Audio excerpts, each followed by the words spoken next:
నమస్తే దోస్తులు. ఈరోజు మన రెసిపీ వచ్చేసి కొత్తగా ట్రై చేశాం. దాని పేరే చికెన్ కుబులి.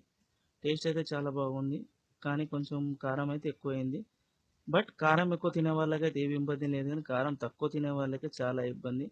ఎందుకంటే అన్నం తక్కువ నీళ్ళు ఎక్కువ తాగుతారు కాబట్టి దాని రుచి టేస్ట్ తెలియదు.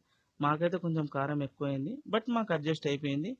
టేస్ట్ అయితే చాలా బాగుంది. ఫస్ట్ టైం ట్రై చేశాం. ఇంకోటి ఏంటంటే ఫ్రెండ్స్ మీకు చెప్పేది నేను ఈరోజు ఫస్ట్ టైం నా ఓన్ వాయిస్ ఇస్తున్నా. కొంచెం అటు ఇటుగా ఉన్నా ఏమనుకోకండి. ఈ రెసిపీ మాత్రం ట్రై చేయండి.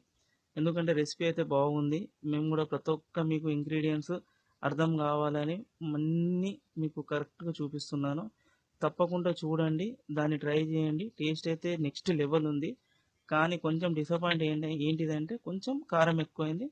అయినా పర్లేదు. కారం ఎక్కువ ఉన్న టేస్ట్ మాత్రం చాలా బాగుంది. కారం ఎక్కువ తినే వాళ్ళకైతే ఇబ్బంది లేదు కానీ తక్కువ తినే వాళ్ళకి కొంచెం ఇబ్బంది. ఒకసారి మీరు ట్రై చేయండి, షేర్ చేయండి, ఫాలో చేయండి ఫ్రెండ్స్. మీ ఓన్లీ ఫాలో చేయండి. ఆ? కొంచెం వినండి. ఇది ఫస్ట్ టైం నేను వాయిస్ ఇస్తున్నా. ఎలా ఉందో నాకు కామెంట్ చేయండి. మీరు కూడా ఒకసారి ఈ రెసిపీ ట్రై చేసినా నాకు కామెంట్ చేయండి. దీంట్లో మాత్రం మంచిగా నెయ్యి వాడండి. ఎంత నెయ్యి వాడితే అంత టేస్ట్ అయితే బాగుంటుంది. మేమైతే ఇంట్లో నెయ్యి వాడాము. చాలా బాగుంది. మా ఓన్లీ అన్ని ఇలా వేసిన ఇంగ్రీడియంట్స్ మొత్తం ఇంట్లోయే. ఓన్లీ కర్డ్ మాత్రం బయట నుంచి యాడ్ చేసాం కాబట్టి టేస్ట్ అయితే మాకు నెక్స్ట్ లెవెల్ వచ్చింది.